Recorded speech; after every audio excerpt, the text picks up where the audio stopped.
ایک قول ہے جناب زہرا کا،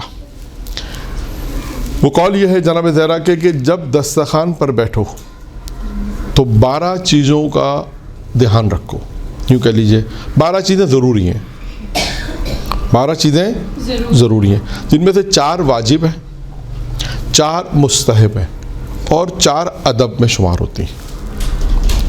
جب بھی دسترخوان پہ بیٹھیں تو 12 چیزیں ضروری ہیں، جن میں سے 4 واجب ہیں، 4 مستحب اور 4 ادب ہیں۔ اب یہ 4 واجب کون سے ہیں اس کو تھوڑا سا ہم توضیح دیتے ہیں۔ جناب زہرا فرماتی ہیں جب بھی دسترخوان پہ بیٹھو تو ان 4 چیزوں کا رکھنا ضروری ہے، دھیان رکھنا، ہم اپنے حساب میں کہیں گے یعنی ان چیزوں کا لحاظ رکھنا ضروری ہے۔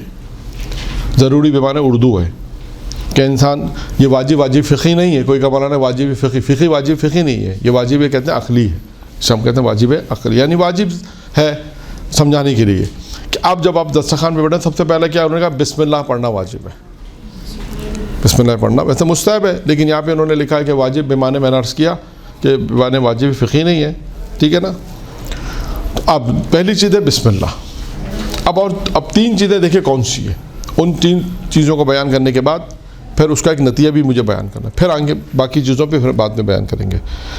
پہلی چیز جناب زہرا نے کہا بسم اللہ آپ نے پڑھا، اس کے بعد ہے جب دسترخوان بیٹھو تو خدا کی معرفت رکھو، یعنی معرفت کیا رکھنی کہ یہ رزق کس نے دیا ہے، روزی کس نے دی ہے، پروردگار۔ اب آپ سوچیں کہ ہم 3 مرتبہ تو کم از کم دسترخوان پہ بیٹھتے 3 تو کنفرم ہے، ناشتہ، دوپہر کا کھانا اور رات کا کھانا، بیچ میں اگر ریفریشمنٹ آ جائے وہ الگ مسئلہ، شام کے ٹائم پہ وہ دسترخوان الگ آ جاتا ہے، چائے کے ساتھ کچھ نہ کچھ چاہیے وہ ایک الگ ہے، یعنی 3 تو کنفرم ہے اور چوتھا بھی امکان پذیر ہے، ٹھیک ہے نا۔ تو 3 تو کنفرم ہے۔ تو اب آپ سوچیے کہ 3 دفعہ دسترخوان پہ بیٹھتے ہیں، کتنی دفعہ ہم نے سوچا کہ اس خود جو نعمت اللہ نے دی اس کی معرفت ہونی چاہیے۔ جناب زہرا کہتے ہیں جب دسترخوان بیٹھو تو پہلی چیز کیا ہے، بسم اللہ کے بعد شروع کرنے سے پہلے بسم اللہ، آپ نے کھانے سے پہلے بسم اللہ، لیکن ایک چیز کیا بتائی، معرفت پروردگار، معرفت خدا ہونی چاہیے۔ اچھا اب سوال یہاں پر یہ ہے کہ معرفت میں اگر یہ کہہ کے گزر جاؤں تو آپ اس سے کیا سمجھیں گے؟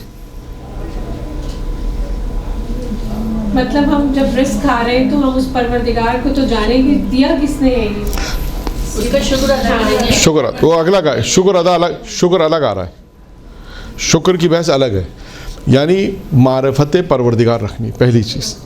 اب اس کو میں سمجھانے کے لیے آپ کیونکہ معرفت کہتے کسے، اور دیکھیں یہ طولانی بحث ہے لیکن میں ایک واقعے میں اس معرفت کو بیان کرنا چاہتا ہوں، ایک واقعہ، اور اس واقعے میں یہ صرف مختصر یہ کہ یہ معرفت کو ہم اس طرح حاصل کر سکتے ہیں۔ معرفت ہوتی ہے یعنی خدا کی جتنی انسان خدا کی نعمتوں کو دیکھے، پروردگار کی نعمتوں کو دیکھے، اس پہ راضی ہو جائے، سب چیزیں آئیں گی، یعنی معرفت پیدا کرے گا مجھے دینے والا خدا۔ اب آئیے ایک داستان سناتا ہوں، اس داستان اور واقعے میں آپ کو پیغام پورا مل جائے گا کہ معرفت آئے گی کیسے، یہ انسان اس مقام پہ کیسے پہنچا، کیونکہ معرفت تو ایک جملہ ہے۔ بعض کتابوں میں پیام قرآن ہے، آیت اللہ ناصر مکرم کی کتاب ہے پیام قرآن، اس میں انہوں نے غالباً جلد نمبر 6 یا 9 یاد نہیں کون سی جلد ہے، 6 میں یا 9 میں معرفت آنے کے اسباب کہ انسان کے اندر معرفت کیسے آتی ہے وہ بیان کیا ہے۔ 6 چیزیں انہوں نے وہ بیان کی ہیں اور 10-12 چیزیں وہ بیان کی غالباً کہ جو معرفت کو روکتی ہیں۔ وہ کون سی چیزیں جو معرفت کو روکتی ہے انسان کو، اور وہ کون سی چیزیں جن سے انسان معرفت کی طرف بڑھتا ہے، تو یہ وہ وہاں پر انہوں نے ایک بحث کی۔ ٹھیک ہے، جناب داؤد نے پروردگار سے سوال کیا اور کہا خداوندہ جنت میں میرا پڑوسی کون ہے؟ کیا سوال پوچھا؟ جنت میں میرا پڑوسی کون ہے؟ تو خداوند متعال نے کہا جناب داؤد سے کہا شہر سے باہر نکل جاؤ، جو شخص بھی تمہیں پہلا نظر آئے گا وہ جنت میں تمہارا پڑوسی ہے۔ جناب داؤد حکم خدا پہ عمل کرتے ہوئے شہر سے باہر گئے۔ کیا دیکھا کہ ایک شخص جو جناب یونس کے والد جناب متا اپنے سر پر لکڑیاں رکھی ہوئی ہیں، انہوں نے اس لکڑیوں کو زمین پہ رکھا، وہ دیکھ رہے ہیں کہ ایک گاہک آیا، اس سے لکڑیاں انہوں نے فروخت کی اور اس کے بعد وہ واپس آ گئے۔ یہ پورا منظر انہوں نے دیکھا۔ اب جناب داؤد نے ان سے کہا، جناب متا سے کہا کہ میں آپ کا مہمان بننا چاہتا ہوں. انہوں نے کہا آپ نبی خدا ہیں، آپ میرے مہمان بن سکتے ہیں، آپ نبی خدا ہیں. کیوں مہمان بننا چاہتے تھے؟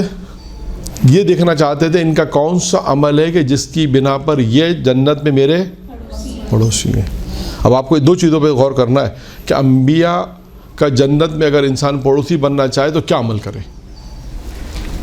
ایک عمل تو جناب موسیٰ کی داستان میں والدین والا کہ والدین کی خدمت انسان کو انبیاء کا پڑوسی بناتی. ایک وہ عمل ہے وہاں پر بیان ہوا. اب یہ دوسرا، مجھے نہیں معلوم کہ واقعہ آپ کو سنا ہوا ہے نہیں سنا ہوا، نہیں معلوم، ہو سکتا ہے سنا. خیر پہلے بھی جب آپ اللہ کا شکر ہے کہ مجھے لکڑیاں ملی، پھر اللہ کا شکر ہے ہاں میں نے کہا نا شاید ہو سکتا ہے، باقی مجھے نہیں معلوم.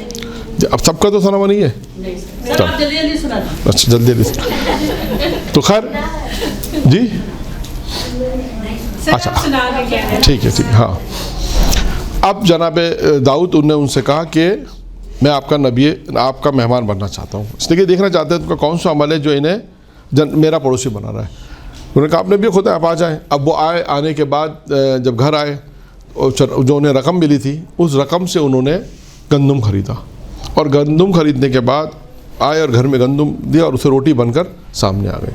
اب جناب داؤد نے دیکھا کہ جناب متا وہ روٹی کا نوالا جب لے رہے کھا رہے ہیں تو روتے جاتے ہیں اور کہتے جاتے ہیں. یہ زیادہ مہم نقطہ یہاں پر. وہ کیا کہتے ہیں؟ کہتے ہیں پروردگارہ تو ہی ہے جس نے ان لکڑیوں کو اگایا، خدا تو ہے کہ جس نے ان لکڑیوں مجھے کاٹنے کی طاقت دی، خدا بندہ تو ہے کہ جس نے مجھے ہمت دی، طاقت دی تو میں نے لکڑیوں کو کاٹنے کو اسے اٹھایا.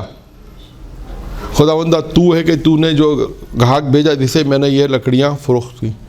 پروردگارہ تو ہے کہ تو نے جس گندم کو اگایا جس کی روٹیاں بن کے میں کھا رہا ہوں. یعنی دیکھیں ایک جملہ ہے معرفت.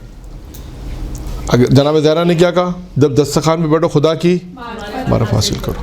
اب سوال یہ کہ آپ یہ پوچھ سکتے ہیں مولانا یہ معرفت ہے کیا چیز؟ دیکھیں معرفت یعنی آپ اپنے پروردگار کی جتنی معرفت یہ رکھیں کہ خدا ہی سب کچھ کرنے والا ہے. اب اس کی یہ معرفت کم بھی ہو سکتی ہے، زیادہ بھی ہو سکتی ہے، اور آہستہ آہستہ آتی ہے. اب یہ میں نے کہا نا طولانی بحث ہے، لیکن صرف یہاں تک. اور ایک جملہ ایک واقعہ اور بھی میں آپ کو سنا دوں کہ معرفت کسے کہتے ہیں. یہ واقعہ محرم کی مجالس میں پڑھا جاتا ہے. صرف بات آئی تو آپ کو سنا دوں کہ دیکھیں معرفت کسے کہتے ہیں. اس کو ذہن میں رکھیے گا، اس روایت کو ذہن میں رکھیے، جناب زہرا کی روایت. دسترخوان پہ بیٹھنا تو پہلی چیز ہے معرفت. اب ہمیں اپنی زندگی میں اس طرح گزارنا ہے. کہنے کا مقصد یہ کہ جو چیز بھی اللہ نے آپ کو اور ہم کو دیا ہم کہیں پروردگار یہ تیری ہے. جس طرح خدا کی نعمتوں کا تذکرہ کرتے جائیں گے، اس کا شکر کرتے جائیں گے، اس کی معرفت حاصل کرتے معرفت بڑھتی جائے گی. آپ دیکھیں بہت سے لوگ ہوتے ہیں ہر کہتے ہیں بس پروردگار یہ خدا ہی کرے گا انشاءاللہ.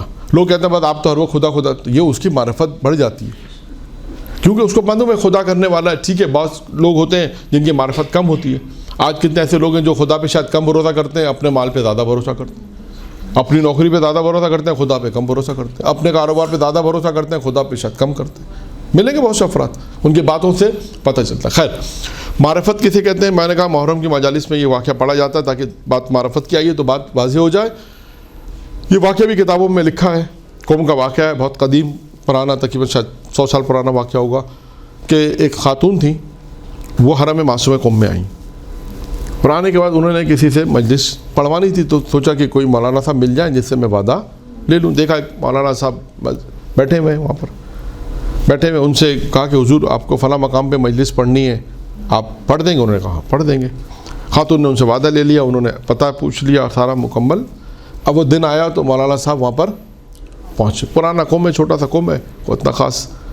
اب جب وہاں پہنچے تو کیا دیکھا کہ جب وہاں پہنچے تو عزا خانہ ہے، خاتون بیٹھی ہوئی ہے اور کوئی بھی نہیں ہے. خاتون نے کہا آئیے بسم اللہ آپ پڑھیں گے اور میں سنوں گی، کوئی دوسرا نہیں آئے گا. خیر انہوں نے جا کے مجلس پڑھی، مجلس ختم ہو گئی. خاتون نے کہا کہ اگلے سال پھر آپ نے پھر پڑھنا ہے اس مقام پر.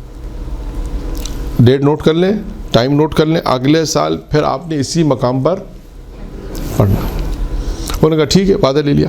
اب اگلا سال جب آیا تو ان کے ذہن میں یہ خیال آیا کہ میں ایک خاتون کے لیے جاؤں، ایک خاتون کے لیے جاؤں. اور وہ سو گئے، اس وقت نہیں گئے. تو کہتے ہیں خواب میں کوئی معصوم آئی. اور ایک جملہ کہا کہ آپ اتنے بڑے ہو گئے کہ ہمارا ذکر بھی نہیں کرو گے. کہتے ہیں آنکھ کھلی فوراً پہنچے وہاں پر عزا خانے میں پہنچے, جب مجلس سے وہاں پہنچے, کہتے ہیں خاتون نے ان کی طرف دیکھ کے کہا اچھا ڈانٹ پڑی ہے تو آئے ہو.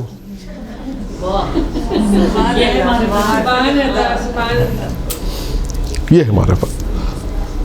تو یہ اب سوال یہ ہے نا, میں آپ کو قصہ سنا دوں, آپ کے ٹھیک ہے مولانا صاحب, سوال یہاں پہ یہ ہے کہ یہ آتی کیسے؟ تو معرفت یہ ہے, معرفت منزل معرفت یہ ایسی آتی جیسے جناب متا کے واقعے میں نے آپ کو سنا جناب داؤد میں. آپ ہر وقت اپنی زندگی میں ہر چیز یہ کہ خدا تیری ہے, میرا کچھ نہیں, بس ہر چیز پروردگار تو نے دی, تو نے مجھے خلق کیا, تو نے مجھے ماں باپ دیے, تو نے مجھے ساری چیزیں دی, آج زندگی اللہ تعالیٰ شکر ہے کہ اچھی زندگی گزار رہے ہیں, ہر چیز پروردگار ہے. اسی طرح انسان معرفت کی منزل طے کرتا جائے گا. جب یہ ہر وقت خدا ہوگا اس کی زندگی میں تو معرفت خود بخود بڑھتی چلی جائے گی. یہ ہوگی بات معرفت کی. جناب زہرا نے کہا جب دسترخوان پہ بیٹھو تو کیا کرو؟ پہلا بسم اللہ, پھر اللہ کی معرفت. پھر اس کے بعد جناب زہرا نے دوسری چیز کہا کہ خدا سے راضی رہو. رضایت پروردگار پہ انسان راضی رہے کہ خدا جو تو نے دیا میں اس سے راضی ہوں. یعنی یہ خود ایک موضوع ہے, اللہ کی رضا پہ راضی رہنا خود ایک موضوع ہے. اور چوتھا کیا تھا؟ اس نعمتوں کا شکر کرنا, جو اللہ نے نعمت دے دی اس کا شکر ادا کرنا. یہ 4 واجب ہو گئے. اب آئیے اس 4 جو واجب میں نے بیان کیا معرفت میں, میں نے ایک داستان آپ کے سامنے سنا دی. اب آئیے 2 چیزیں جو بات, اللہ پر راضی رہنا اور اللہ کا شکر ادا کرنا. اس کا کیا فائدہ ہے؟ دیکھیے میں نے عرض کیا کہ بہت دفعہ ایسا ہوتا ہے کہ جیسے معرفت کی میں نے مثال دی, اب یہ 2 چیزوں کی میں ایک مثال آپ کو دوں تو آپ کو یہ بات دونوں واضح ہوں گی کہ دیکھیے دنیا میں اگر کوئی اللہ کی رضا پہ راضی رہے تو کیا ہوتا ہے, اللہ کا شکر ادا کرے تو اسے دنیا میں کیا ملتا ہے. یہ واقعہ لکھا ہے 6 لطیف کتاب کا نام ہے, اردو شاید ترجمہ ہو گئی ہے, رسول محلاتی کی کتاب ہے 6 لطیف. انہوں نے اس واقعے کو لکھا ہے بہار الانوار کے حوالے سے کہ بہار میں علامہ مجلسی نے اس واقعے کو لکھا جو میں بیان کر لکھا کہ جناب موسیٰ کا زمانہ تھا. جناب موسیٰ نے یہ خیال کیا کہ سب سے زیادہ عبادت کرنے والا کون شخص ہے. یہ خیال کیا اور سوچا کہ سب سے زیادہ عبادت کرنے والا کون ہے. نہیں خود ہی کہاں سے جناب موسیٰ نے اپنی رائے میں جو عوام تھی ان میں تحقیق کی کہ جیسے ہوتا ہے بعض اوقات کہ بادشاہ جو ہوتا ہے, یہ تو خیر نبی تھے, بادشاہ بھی ہوتا ہے کبھی کبھی اپنا لباس بدل کر شہر میں نکل جاتا ہے. اور اس میں وہ واقعہ بھی آپ نے سنا کہ بات سے بات یاد آ گئی کہ لالچ, حرص اور لالچ کے اوپر کس کا واقعہ ہے یاد ہے آپ لوگوں کو؟ حجاج ابن یوسف والا واقعہ یاد ہے؟ ہاں جو دودھ والا جو واقعہ تھا, ہاں وہ واقعہ وہ بھی اسی میں, وہ بھی سنانا مقصد نہیں ہے, اس میں بھی یہی ہے کہ بادشاہ عام لباس پہن کر آیا اور دیکھنے لگا کہ لوگوں کا رجحان کیا ہے. اسی طرح ایک اور بھی واقعہ ہے, وہ بھی میں آپ کو سناتا ہوں, وہ آپ کو سنا ہوا نہیں ہوگا انشاءاللہ. وہ واقعہ یہ ہے کہ ایک بادشاہ نے جناب موسیٰ سے پہلے میں سناتا ہوں. دیکھیں یہ ہوتی معرفت, یہ معرفت میں بھی آئے گا, یہ ہوتی معرفت میں بھی اس کو بیش کر سکتے ہیں کہ ایک بادشاہ نے یہ فیصلہ کیا کہ میں اپنی رائے کو دیکھوں کہ کیا صورت حال ہے. اور یہ قانون یہ اعلان کیا کہ جو جھوٹ بولے گا اسے 5 دینار فائن ہے. جو جھوٹ بولے گا اسے 5 دینار فائن جرمانہ دینا پڑے گا. بادشاہ یہ کہہ کر شہر کی طرف چل پڑا اور اپنے وزیر کے ساتھ جاتا رہا اور ایک کاروبار یعنی ایک تاجر تھا اس کے پاس جا کے بیٹھ گیا. تاجر کو بھی نہیں معلوم ہے بادشاہ ہے, اتنا پتہ ہے کہ ایک اعلان ہوا ہے, لیکن یہ نہیں معلوم کہ بادشاہ, وہ تو خود چیک کرنا چاہ رہا تھا لوگ کتنا سچ بولتے ہیں کتنا جھوٹ بولتے ہیں. تو اس نے پوچھا, بادشاہ نے پوچھا تمہاری عمر کتنی ہے؟ اس نے کہا 20 سال. اس نے کہا اچھا 20 سال کا آدمی ایسا کیسے ہو سکتا ہے؟ خیر کچھ کہا نہیں. اچھا بتاؤ تمہاری اولادیں کتنی ہیں؟ اس نے کہا 1. اچھا. اس نے کہا تمہارا سرمایہ کتنا ہے, کتنی پراپرٹی, کتنا مال ہے؟ اس نے کہا 70,000 دینار. کہا ٹھیک ہے. اب بادشاہ یہ 3 سوالات کے جواب لے کر آئے. کون سے 3 سوال تھے؟ تمہاری عمر کتنی ہے, تمہاری اولاد کتنی ہے, تمہارا سرمایہ کتنا ہے. اس نے عمر میں کیا کہا؟ 20 سال. درود پڑھے محمد عالم.